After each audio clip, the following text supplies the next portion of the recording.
What happens when a single act of kindness costs you everything?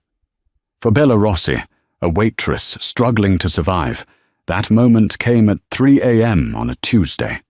The man she helped wasn't just another drunk. He was Dante Castello, the city's most feared and powerful mafia boss. She thought she was just getting him home safe. She was wrong. She thought she'd be fired for her trouble. She was wrong about that, too. 1 week later, she didn't just get a tip, she got the entire hotel. But this gift wasn't a reward. It was a cage. The Grand Imperia Hotel was a monument to old-world money, a glittering palace of marble, brass, and cut crystal chandeliers that reflected the lights of Trinity Park. For Isabella Bella Rossi, it was just a job. A grueling, thankless job where she wore down the soles of her $20 shoes, walking miles of plush carpet, balancing trays of champagne and half-eaten steaks for people who never made eye contact. Her shift had technically ended an hour ago, but a private party in the Viceroy Lounge had run late, and her manager, Mr. Reynolds, was a weasel of a man who preyed on the desperation of his staff. "Just clear the last 2 tables, Rossi," he'd sneered, his eyes lingering on her black uniform a second too long. "And try to smile. You look like your dog just died." Bella had no dog. She had a tiny apartment with bad plumbing and a younger brother, Leo, whose community college tuition was due. So, she smiled. It was a tight, brittle thing that made her jaw ache. She was clearing the last of the champagne flutes when the man stumbled through the lounge's oak doors. He was a disruption, a flaw in the Imperia's perfect facade. The lounge was empty, save for her, the busboy vacuuming in the corner, and Reynolds counting receipts at the bar. The man didn't seem to notice them. He was tall, dressed in what was clearly an outrageously expensive Brioni suit, but it was rumpled, the jacket hanging open, the silk tie pulled loose. He wasn't just drunk, he was wrong. He moved with a disjointed grace, like a panther with a broken leg, and collapsed into the booth she had just finished wiping down. "Table 4. Reynolds hissed from the bar. "Rossi, get him out, we're closed. Call security." Bella picked up her silver tray, her feet throbbing. She just wanted to go home. She approached the man, her "Sir, we're closed" speech ready on her lips. Then she got closer. His head was down, his dark hair falling over his forehead. A Patek Philippe watch, worth more than her annual salary, was loose on his wrist. But it was the coppery smell beneath the heavy scent of expensive whiskey, Macallan 25, she guessed, that made her pause. "Sir?" she said softly. He looked up. His eyes were the most intense grey she had ever seen, but they were unfocused, clouded with pain and alcohol. There was a fresh, shallow cut on his temple, leaking a slow trickle of blood into his hairline. "Get out!" Reynolds snapped, marching over. "Sir, you need to leave, now, or I'll have you removed." The man blinked, trying to focus on Reynolds. He made a sound, a low growl of frustration. Bella saw it then. Tucked into his waistband, visible where his jacket had fallen open, was the dull black grip of a handgun. Her blood turned to ice. This wasn't a drunk businessman. This was something else. Reynolds, oblivious, reached out to grab the man's arm. "Did you hear me?" "Don't," Bella said, her voice sharp, surprising even herself. Reynolds froze. "Don't touch him," she said, her eyes locked on the man. She stepped between him and Reynolds. "Sir, you're bleeding. Are you a guest at the hotel?" The man stared at her. For a second, the fog in his eyes cleared, replaced by a sharp, calculating intelligence. He seemed to catalogue her, the cheap shoes, the tired eyes, the defiant set of her jaw. He didn't speak. He just watched her. "I'll handle this, Mr. Reynolds," Bella said, not looking away from the man. Please, just go back to the bar." Reynolds scoffed. "Fine. He ruins the upholstery. It's coming out of your paycheck." He retreated, muttering. Bella turned back to the man. "You're a guest, right? What's your room number?" He just looked at her. He seemed to be fighting a battle inside his own head, struggling to surface. He fumbled with his suit jacket, his fingers clumsy. A black hotel keycard and a set of heavy, intricate keys fell onto the table. The keycard was for the penthouse. The PH was embossed in gold. That meant he was the guest, the one who had rented the top floor for a year, the one the staff only whispered about. Dante Costello. The ghost. The man who supposedly owned half the city's shipping, half its nightclubs, and all of its shadows, and he was bleeding in her station. "Okay," Bella whispered, mostly to herself. "Okay." Penthouse. She looked at the private elevator at the far end of the lounge, the one that required a special key. He had the key. "Come on," she said, her professionalism taking over, pushing the fear down. "Let's get you upstairs. You can't stay here." She slid her shoulder under his arm. He was heavy, all dense muscle, and smelled of whiskey, winter air, and that faint, sharp tang of blood. He let her take his weight, his feet dragging. "Reynolds," she called out. "I'm taking him to the elevator." Reynolds just glared. "Your funeral, Rossi." She half dragged, half walked him the 30 yards to the brass-plated elevator. He was mumbling now, incoherent words. Something about betrayal and the Irishman. She used his hand, the one with the key card, to swipe the panel. The doors slid open with a quiet, expensive shush. She guided him inside. The doors closed, encasing them in the small, wood-paneled box. The man sagged against the wall, his eyes closing. He looked younger than she'd thought, maybe early 30s, and dangerously, tragically exhausted. "You're almost there," she said, her voice sounding strange in the silence. His eyes snapped open, and he focused on her. The fog was gone, replaced by that chilling clarity. His voice was a low rasp, like stones grinding together. "Who are you?" "Bella, I work downstairs." He stared at her for the entire ride, a heavy, unblinking gaze that made her want to crawl out of her skin. The elevator dinged softly, opening directly into the penthouse foyer. She had expected opulence. She found a sterile, cold expanse of black marble and glass. It looked like no one lived here. It looked like a tomb. "Where's your bathroom?" she asked. He just grunted, gesturing vaguely down a hall. She guided him into a massive, dark bedroom. He collapsed onto the edge of the king-sized bed and didn't move. He was still breathing, but he was out. Bella stood there, her heart hammering. She should leave, she should run, but the cut on his head was still weeping blood. He could bleed all over the $1,000 pillows. Cursing her own conscience, she found the cavernous bathroom, grabbed a first aid kit from under the sink, a bottle of water, and a white hand towel. She returned to the bedroom. He was exactly as she'd left him. Her hands shaking, she gently pushed his hair back from his temple. She opened an antiseptic wipe, the alcohol smell sharp. "This might sting," she whispered. She dabbed at the cut.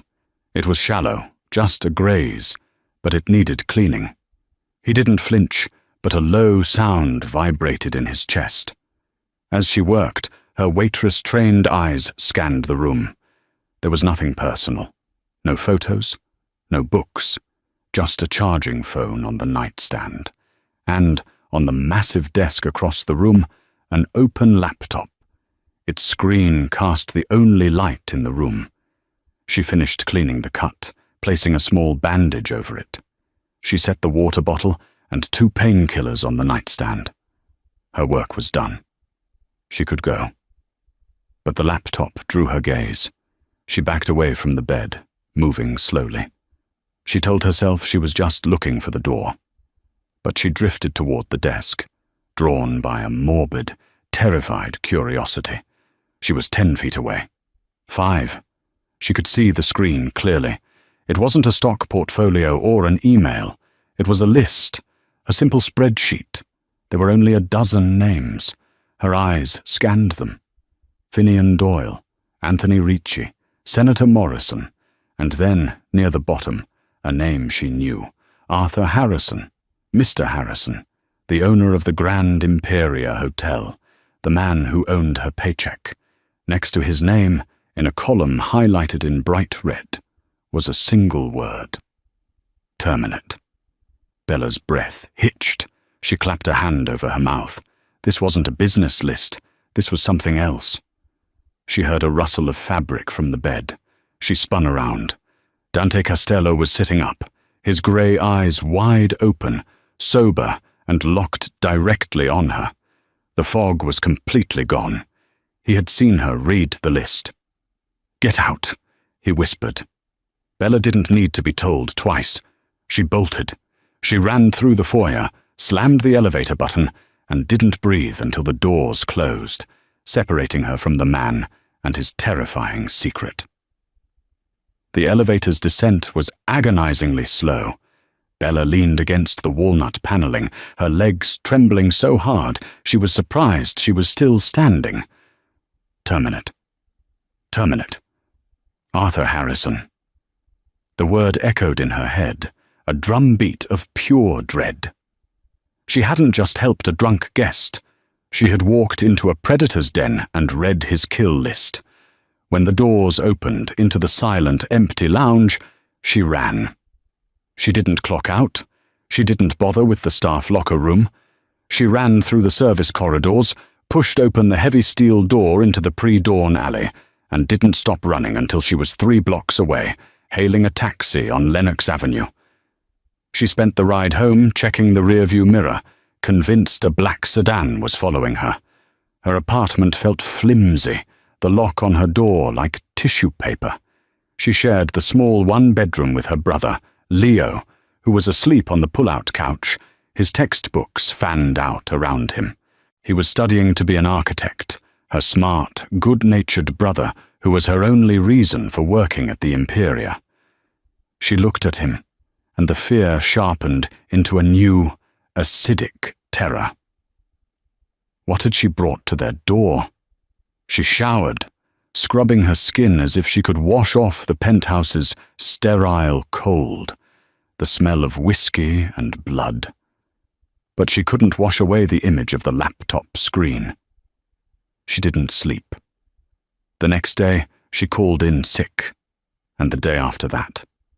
She couldn't bring herself to go back. She sat in her apartment, jumping at every car horn, her phone a dead weight in her hand.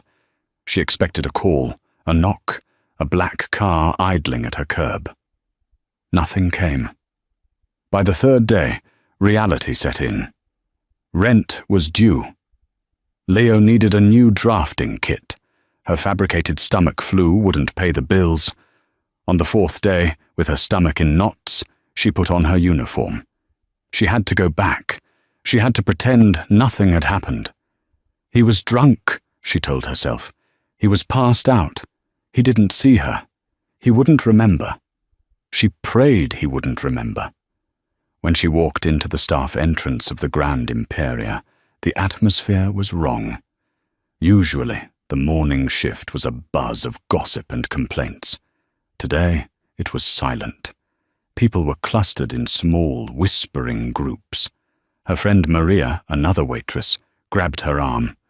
"Bella, where have you been? You missed it." "Missed what?" Bella asked, her heart sinking. "Mr. Harrison," Maria whispered, her eyes wide. "He's gone." "Gone? Like on vacation?" "No, Bella. Gone. Vanished. Hasn't been seen in 2 days. His wife is frantic. The police are here. Detectives are everywhere. They're questioning everyone." Bella felt the floor tilt. Terminate. It hadn't been a drunken note. It was a prophecy, or a command.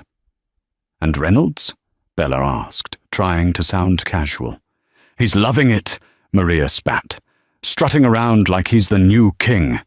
He's been telling the detectives he was the last one to see Harrison, that they had a late-night meeting. He's such a snake." Bella nodded, a numb coldness spreading through her. The week crawled by. Every time a guest looked at her, she flinched. Every time the elevator dinged, she expected him to walk out. The detectives questioned her, but it was brief. "When did you last see Mr. Harrison?" "A few weeks ago, sir. In the lobby," she lied. "Did you work the night of the 4th? Bella's blood ran cold, the night she'd helped Dante. "Yes, in the Viceroy Lounge." "Did you see Mr. Harrison? He supposedly had a meeting with Mr. Reynolds." "No, sir. It was just a private party. Mr. Reynolds and I closed up." She conveniently left out the part about the penthouse. The police didn't seem to have access to the private elevator logs. She had survived. She was in the clear, or so she thought. Exactly 1 week after that night, Bella was in the middle of a double shift, covering for a sick colleague. The lunch rush had been brutal. Her feet were screaming. She was in the main dining room, polishing silverware at a side station, her mind 1,000,000 miles away, calculating if she could afford both rent and Leo's books. "Ms. Isabella Rossi." The voice was deep, smooth, and cut through the restaurant's clatter like a knife. Bella dropped a fork. It hit the marble floor with a loud clang. She turned. 2 men in immaculate, dark grey suits stood behind her. They were not guests. They were not police. They were built like bank vaults, and their eyes were flat and emotionless. "Yes?" Bella said, her voice a squeak. "Please come with us," the taller one said. It wasn't a request. Maria shot her a terrified look. Bella untied her apron, her hands shaking so violently she could barely manage the knot. The men didn't lead her to the staff area. They led her past the front desk, past the concierge, and straight to the bank of guest elevators. They rode up to the mezzanine level, where the hotel's executive offices were. They walked down the plush-carpeted hall to the largest office, the one with the double oak doors, the one with the brass plaque that read, "Arthur Harrison, Proprietor." One of the men opened the door and gestured for her to enter. Bella walked in. The office was in chaos. Boxes were everywhere. Mr. Harrison's awards were off the wall, his expensive model, ships gone. Mr. Reynolds was behind the desk, his feet up, smoking one of Harrison's cigars, talking animatedly on the phone. "No, I'm telling you, I'm in charge now," Reynolds was saying. "The transition will be seamless. I have it all under control." He saw Bella and the 2 men. He scowled. "What is this? Rossi, I didn't call for you. And who are you 2? Get out. This is a private—" A third man, older, with silver hair and a leather briefcase, stepped out from the corner. "Mr. Reynolds, I presume? You'll want to take that call." He gestured to the phone. Reynolds's bluster faded. "What?" "It's the board," the silver-haired man said. "They have a message for you regarding your employment. Specifically, its termination." Reynolds's face went white. "You can't. I'm running this hotel." "No," the man said simply. "You are not." He turned his polite, cold eyes to Bella. "Ms. Isabella Rossi?" "Yes," Bella whispered. The man snapped his fingers.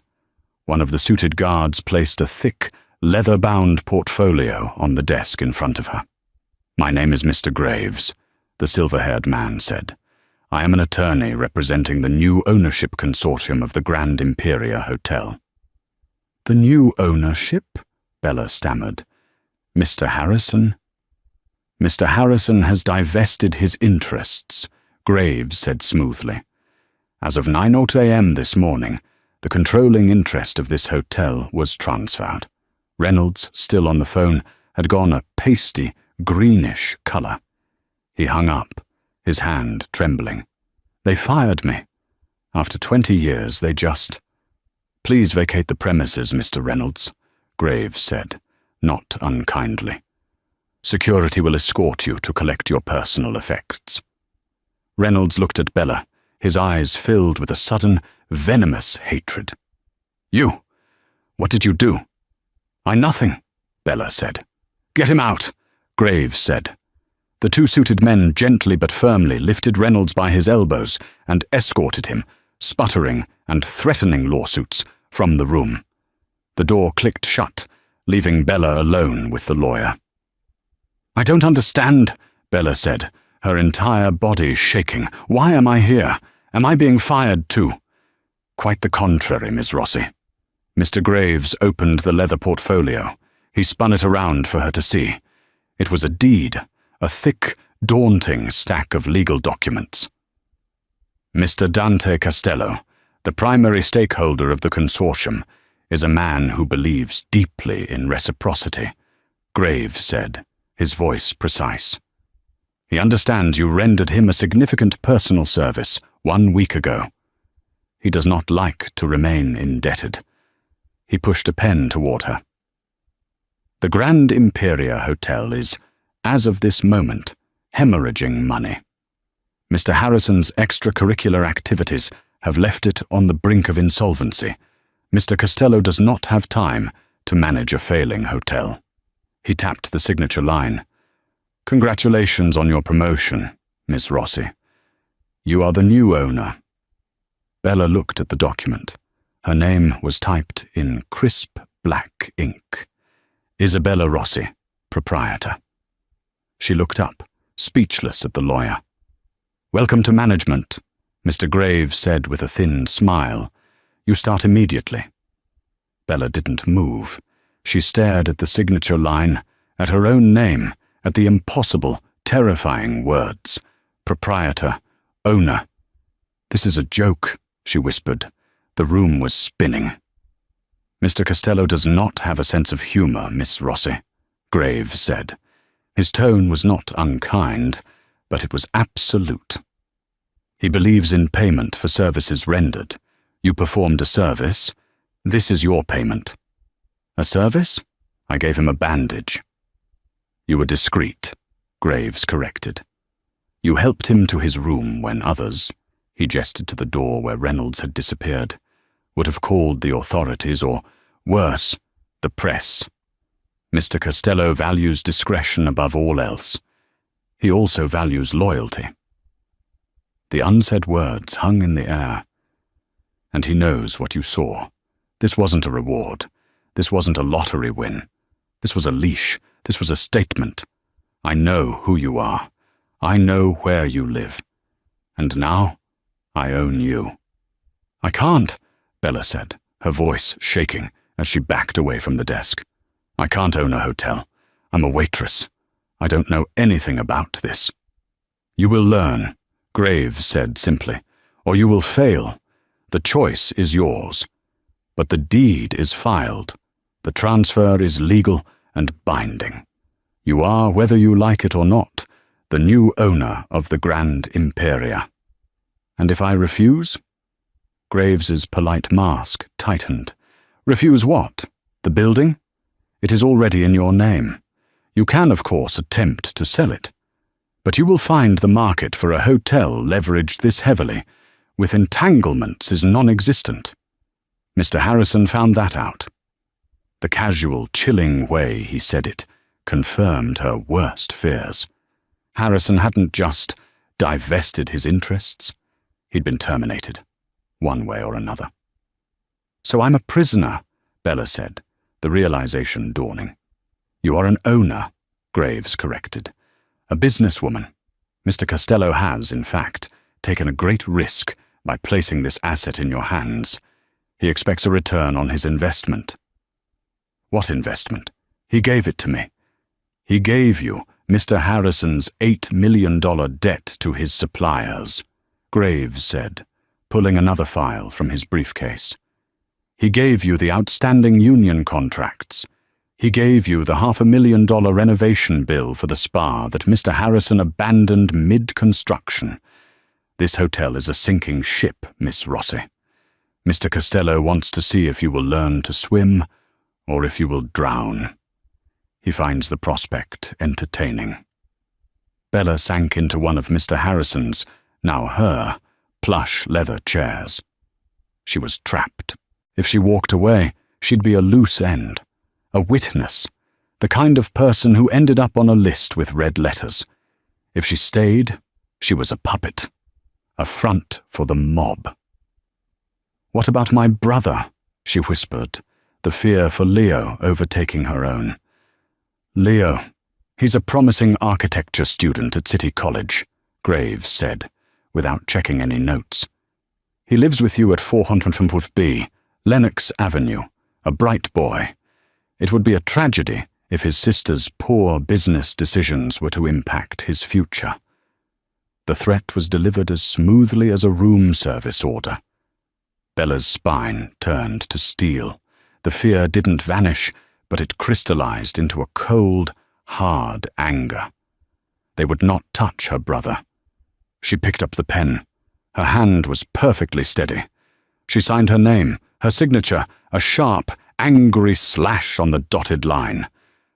"Good," Graves said, nodding. "Now, your first order of business. Mr. Reynolds is gone. You need a new general manager." "I don't know anyone." "Fortunately, I do." Graves smiled, and it was the smile of a shark.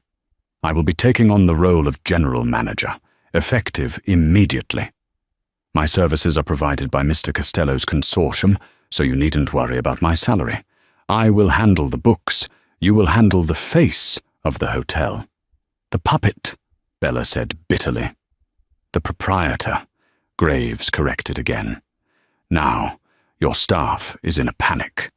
They've just seen 2 owners vanish and 1 manager frog-marched out in a single week. They need to see their new boss. What will you tell them?" Bella stood up. The cheap, polyester blend uniform suddenly felt like a costume. "I'll tell them the truth, that the hotel is in trouble, but that we're going to fix it, that the era of mismanagement is over." "Bold," Graves said, a flicker of genuine surprise in his eyes. "Very well.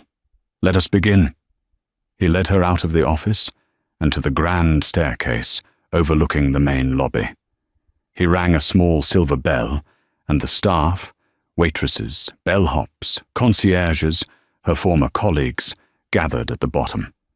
They stared up at her.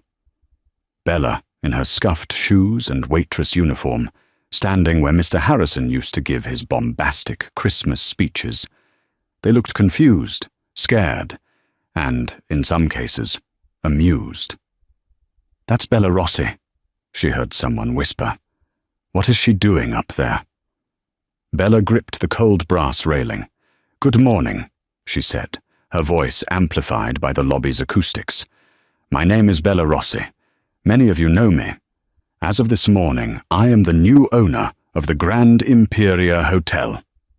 A collective gasp went through the crowd. Maria's jaw dropped. "I know this is sudden," Bella continued, finding a strange strength. "And I know there are rumors. Here is the truth. This hotel has been mismanaged. We are in debt, and things are going to change. Mr. Harrison is no longer involved.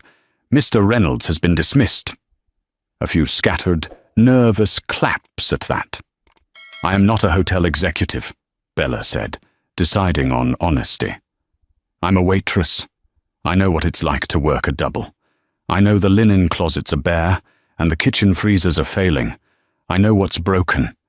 And with your help, I'm going to fix it. My door is open.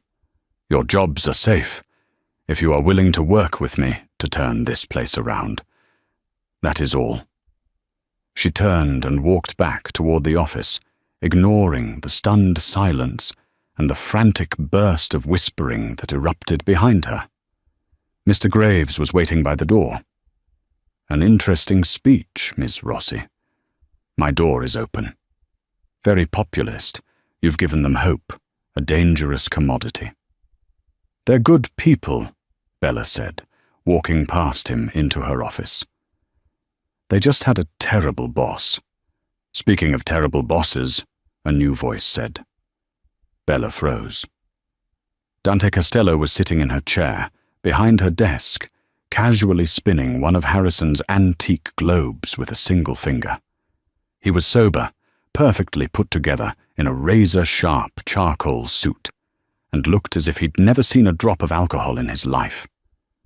The cut on his temple was gone, leaving only a faint, pale scar. "Mr. Costello," Graves said, bowing his head slightly. "We were not expecting you." "I like to inspect my new investments," Dante said, his grey eyes fixed on Bella. He stopped the globe. "So, this is the new boss, the waitress. Tell me, Miss Rossi, what's your first order of business? Restocking the linen closets?" Bella met his gaze. The terror was still there, but it was buried deep beneath the cold anger. "No," she said. "My first order of business is firing the hotel's laundry service." Dante raised an eyebrow. "They've been overcharging and under-delivering for 6 months," Bella said, drawing on years of staff room complaints. "Half our sheets have holes. They're owned by a company called Apex Linen. I suspect Mr. Harrison was getting a kickback." Dante looked at Graves. Graves nodded slightly. "She is correct. Apex is one of Harrison's shell companies." Dante turned back to Bella, a slow, dangerous smile spreading across his face. It was the first time she'd seen him smile. It wasn't comforting. "A waitress with an eye for logistics," he mused. "Perhaps this won't be so boring after all. Fire them, Miss Rossi. Fire them all. Let's see what you can build in the ashes." He stood up, buttoning his suit jacket. He walked past her, pausing at the door. "Oh, and Ms. Rossi," he said, turning back. "A word of advice. You're the boss now. Buy yourself some new shoes." He was gone. Bella looked down at her $20 loafers. Then she looked at the phone on her new desk.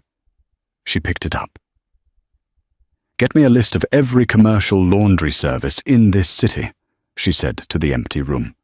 "And get me the head of housekeeping. Now." The first month was a trial by fire. Bella moved into a modest suite at the hotel, a decision born of necessity. She couldn't protect Leo if she was living with him, and she couldn't run a 24/7 operation from her tiny apartment.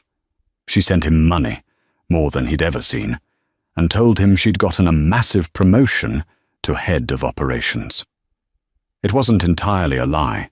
She worked 20 hours a day. She lived on stale croissants and coffee from the room service carts. She learned that Mr. Graves, her general manager, was less a guide and more of a warden.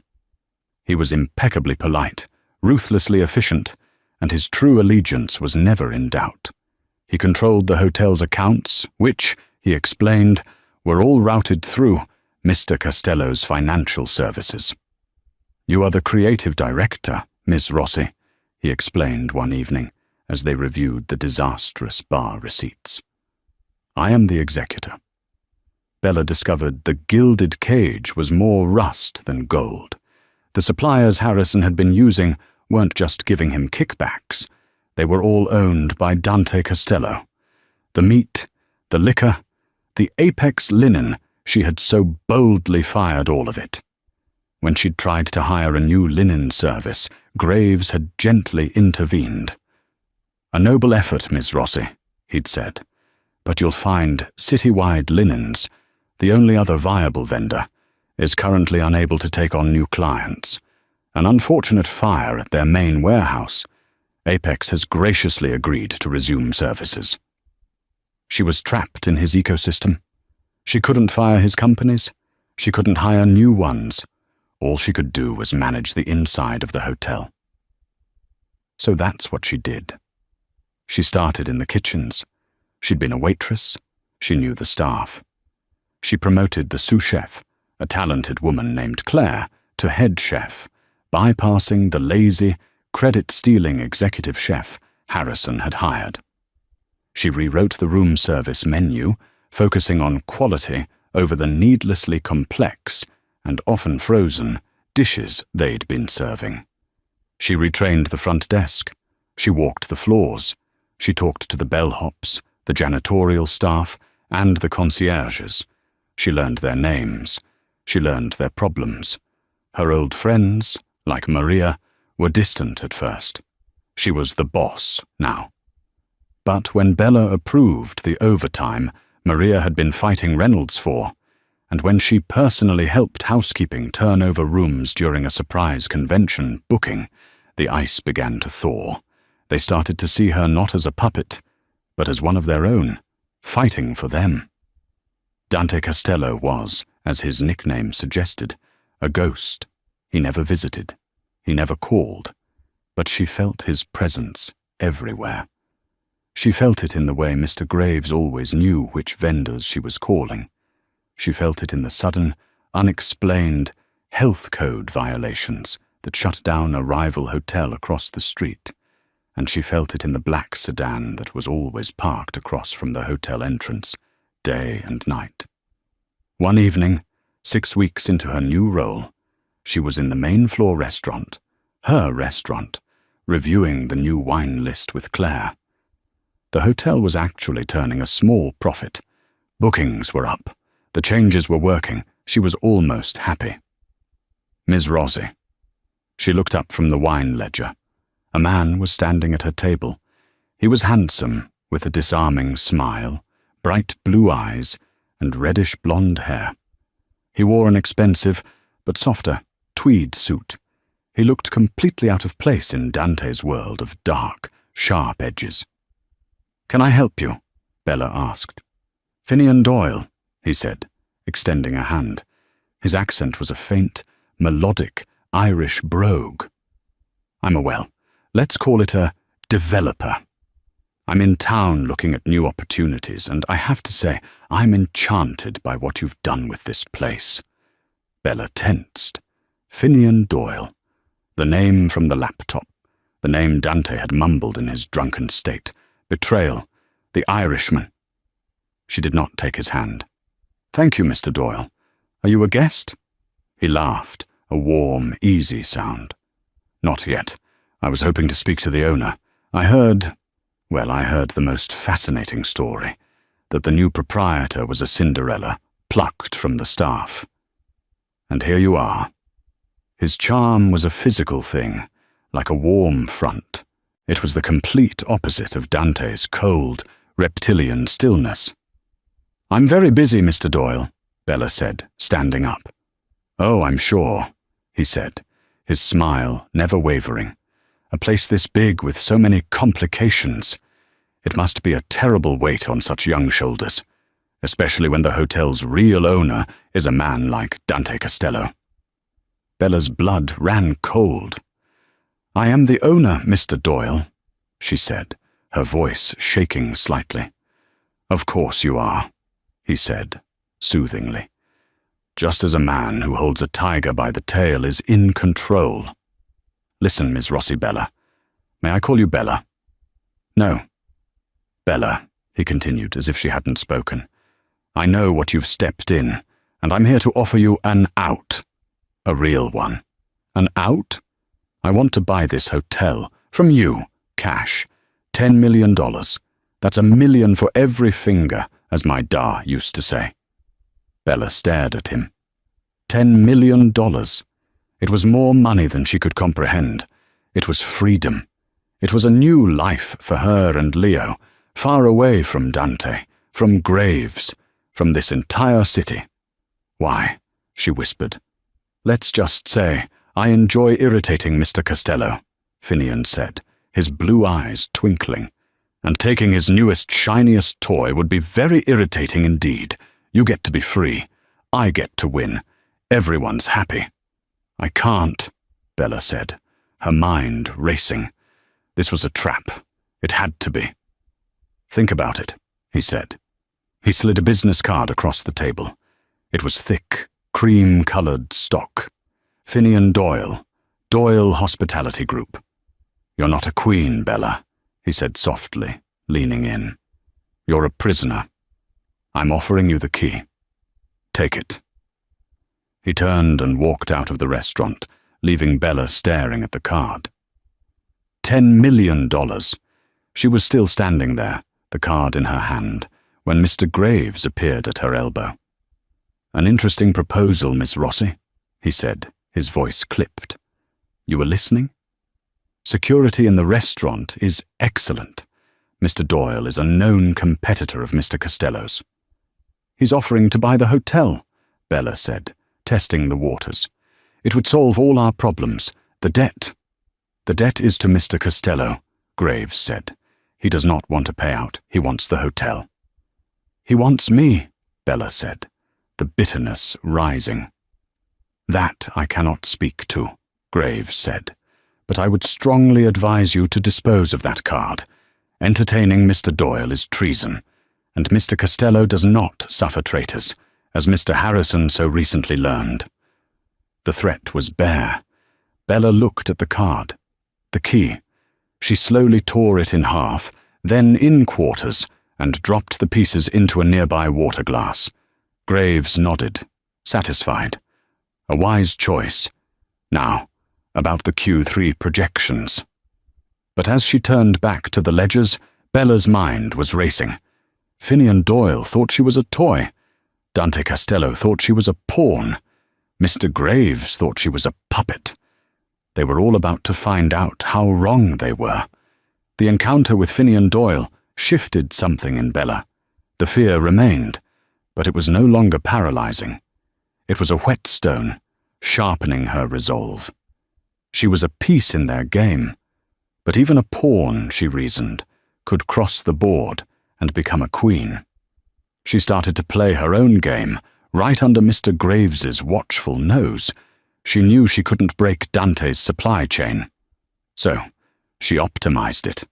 If she was forced to buy his overpriced liquor, she would train her bartenders to upsell it, increasing the bar's margins by 30%. If she was stuck with his linen company, she'd implement a new, high-tech inventory system that cut down on loss, staff theft, and waste, saving thousands. She started to use Mr. Graves. She would casually mention her ideas to him, frame them as his own, and let him present them to Dante's consortium. "Mr. Graves," she'd say, "I was thinking about your brilliant idea to renegotiate the convention center's block booking rates." Graves, a man who clearly loved efficiency and order, began to see her as a genuine asset rather than just a figurehead. His reports to Costello, she guessed, became less about the waitress and more about the asset. But Finian Doyle wasn't done. A week after their first meeting, he returned. This time, he didn't come to the restaurant. He booked the hotel's most expensive suite, one level below the penthouse, under a false name. Bella found him waiting for her outside her office. "Tearing up my card, Bella. That wounds me," he said, that easy smile still in place. "You need to leave," Bella said, her eyes darting down the hall toward Graves's office. "You can't be here." "I'm a paying guest," he said, "and I have a new offer. 20 million, and a plane ticket, anywhere in the world. You and your brother. Tonight." Bella's breath hitched. Leo. He knew about Leo. Of course he did. "Why are you doing this?" she demanded, her voice low and fierce. "This isn't about me. This is about him. What did he do to you?" Finian's smile finally faded. His blue eyes went cold, and for a second she saw the man who could go to war with Dante Costello. "He took something from me," Finian said, his voice flat. "Something irreplaceable. In Dublin. Years ago. He builds. I take. He takes. I take. It's the only language we have left. And you, my dear, are the most public, most insulting thing he's built in a long time. I'm not a thing, aren't you? You're a message. He's telling the whole city that he can pick a girl up off the floor and make her a proprietor, that he's a kingmaker. It's arrogant, and it's a weakness. His weakness. You are his weakness. I'm not his anything, Bella spat. Then prove it. Sell me the hotel, cripple him, disappear. You have 24 hours, Bella. After that, my offer goes down, and my methods, they get less charming. He turned and walked away, whistling a cheerful, discordant tune. Bella went into her office and locked the door. She was shaking. You are his weakness. Was she? Dante hadn't spoken to her since that first day. He was a phantom, a ghost who pulled her strings through graves. That night, she couldn't sleep. She paced her suite, the $20 million offer burning in her mind. Freedom. She could take Leo to Italy, to the places their grandparents were from. He could study architecture in Rome. They could be safe. All she had to do was betray the man who had terminated her last boss and who knew exactly where her brother slept. If she took Finian's offer, Dante would hunt her. If she refused it, Finian would see her as an enemy, and he was clearly just as dangerous. She was caught between two monsters. There was a knock on her door. It was 2 a.m. She froze. "Ms. Rossi," a voice said. Not Graves, not Finian. She opened the door. One of Dante's faceless, suited guards stood there. "Mr. Costello wishes to see you." Now. Her heart hammered against her ribs. This was it. He knew. Graves must have told him about Finian's second visit. She was escorted to the private elevator, the same one she'd taken a lifetime ago. The ride was silent. The elevator opened into the penthouse. Dante Costello was standing in front of the floor-to-ceiling windows, a glass of dark liquid in his hand, staring out at the city lights. "He's very charming, isn't he?" Dante said, his voice quiet. He didn't turn around. "Who?" Bella asked, her voice trembling. "The Irishman." "Finn. He always was good with words. It's the only thing he is good with." "I told him to leave," Bella said. "He offered you $20 million, Dante stated. It wasn't a question. "And a new life for you and your brother. Leo." He turned around. His grey eyes were flat, devoid of emotion. "You're thinking about taking it. It's a good deal. You'd be a fool not to." "Are you testing me?" Bella asked. "I am curious," Dante said. He walked toward her, slow and deliberate, like a predator. He stopped just a foot away. She had to tilt her head back to look at him. "I gave you a kingdom, Bella. A broken, bankrupt kingdom, but a kingdom nonetheless. And at the first sign of a rival army, you're considering selling the crown." "You gave me a cage," Bella burst out, the fear and frustration of weeks finally breaking through. "You gave me debt.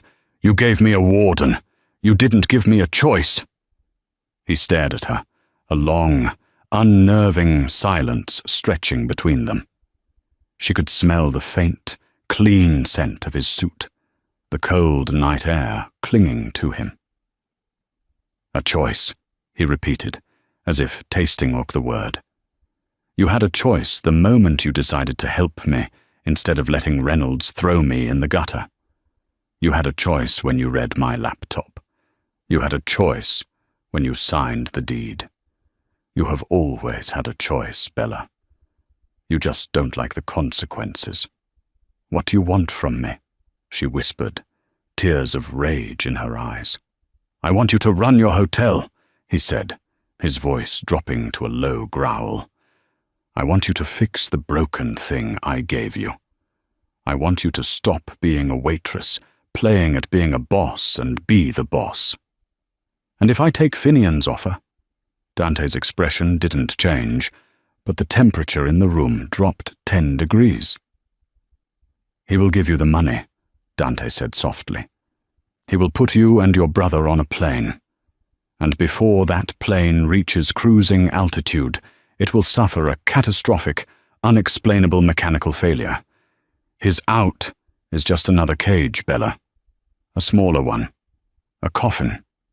He was so close now, she could feel the heat radiating from his body. "So, you have one more choice to make," he murmured, his gaze dropping to her mouth. "You can fail me, or you can fail him. But you can't serve two masters." He raised a hand, and for a heart-stopping second, she thought he would hit her. Instead, his thumb brushed her cheek, a touch so light it was almost imaginary. "What's it to be, Miss Rossi? The Irishman's imaginary millions, or this?" He didn't wait for an answer. He turned and walked back to the window. "Mr. Graves will have a new task for you in the morning. A hospitality challenge. Don't disappoint me." "That's it?" Bella asked, confused. "That's it. Get out." She was dismissed. She backed into the elevator, her mind reeling. He hadn't punished her. He hadn't yelled. He had simply laid out the facts. As the doors closed, she realized the truth. Finian was wrong. She wasn't Dante's weakness. She was his test, and she had just passed. Bella had won a brief respite, but Finian Doyle wasn't finished. The next morning, Mr. Graves summoned her. "We have a situation, Miss Rossi," he said, his usual calm cracking. "Mr. Doyle is refusing to vacate his suite. He's claiming unsatisfactory services and has moved in 2 bodyguards. He is, in effect, squatting." Bella's first instinct was simple. "Call the police." "And tell them what?" Graves countered. "This is a civil matter, but it's also a declaration. He's planting a flag, daring Mr. Costello to remove him forcefully. He wants us to bring in thugs to create a scene to attract the police." Bella understood. They couldn't use force. "Fine," she said. "If he's a guest claiming unsatisfactory service, we'll give him satisfactory service." She began a campaign of 5-star psychological warfare. She sent complimentary champagne to his room, followed immediately by emergency plumbing repairs in the adjacent suite, which involved loud, continuous hammering. When Doyle complained, Bella personally answered, her voice dripping with artificial sympathy. "My deepest apologies. We have a burst pipe. Can I send you a complimentary massage voucher for your trouble?" An hour later, the hammering stopped, replaced by a system-wide test of the fire alarms. She had his room service orders accidentally lost and had housekeeping mistakenly.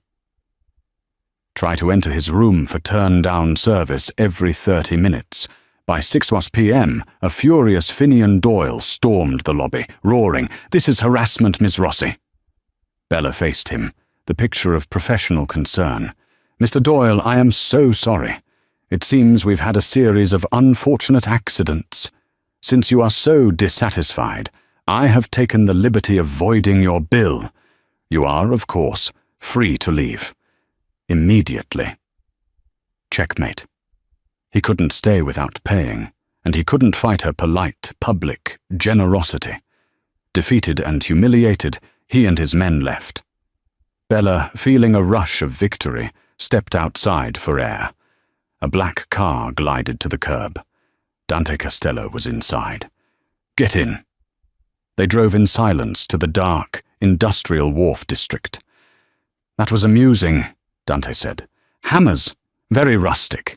You embarrassed him. He'll become sloppy." He stopped the car at the end of a dark pier. "Finian is a problem," Dante said. "He thinks I took something from him." He handed Bella a folder. Inside was a death certificate for Finian's brother. "Finian thinks I had his brother killed." The truth? His brother was an Interpol informant. They faked his death, and he's living in Australia. Finian's entire vendetta is based on a lie. "Why are you showing me this?" Bella whispered. "Because he's planning to hit a shipment of mine. Right here." "Tomorrow night," Dante said. "He's going to try and intercept it. When he does, the police, tipped off by an anonymous source, will be waiting. The shipment isn't valuable goods. It's counterfeit pharmaceuticals. He'll go to prison for 25 years. You're setting him up. I'm ending a hospitality challenge, Dante corrected.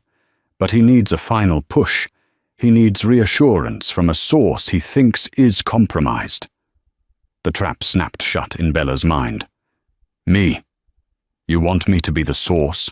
You want me to betray you? He already thinks you're terrified, Dante said. You'll tell him you've changed your mind, trade him this information for his 20 million and safe passage. He'll be in a cell for the rest of his life. You will be free of him. And I'll have proven my loyalty to you, Bella said, the words like ash. This is the last move, Bella. Checkmate. Are you in? She looked at the dark water, thought of Leo, and gave the only answer she could. Yes. The plan was set in motion. Bella, using a burner phone, called Finian, her voice trembling with manufactured fear. She betrayed Dante, offering him the shipment details in exchange for escape. Finian, blinded by pride, bought it completely, telling her to meet him at a private airfield at midnight. But Dante never intended for her to go. The next night, Graves drove her to a high-rise apartment overlooking the wharf, where Dante waited with binoculars. They watched as the night exploded with sirens. The FBI, tipped off by Dante, swarmed Pier 12 and arrested Finian's men, seizing the counterfeit shipment. "But where is Finian?" Bella whispered. "He's at the airfield, waiting for you," Dante said, his voice cold. "But my men got there first." Bella realized the terrifying truth. Dante had set 2 traps, one for the police and one for himself. "You're a monster," she breathed. "Yes," he said. "But I am your monster, and you my queen." Back at the hotel, he pulled her into a brutal, possessive kiss. It wasn't love. It was a brand. "You're not a waitress anymore, Bella," he said. "You're mine." She walked into her lobby, the owner of a kingdom, and the property of its true king. Bella got her kingdom, but it came at the cost of her soul. She's no longer a waitress, but is she an owner, or just a more valuable possession? She defeated one monster, only to find herself in the arms of another. The game of power, loyalty, and betrayal is far from over in the Grand Imperia Hotel. What do you think Bella should do next? Try to escape? Or learn to play the game better than the man who taught her? Let us know your theories in the comments below. This was a dark, twisting story, and if you loved the drama, please show your support. Don't forget to like this video and share it with a friend who loves a good story. And if you haven't already, please subscribe to the channel and hit the notification bell. We post new dramatic stories every single week, and you won't want to miss what happens next. Thank you for listening.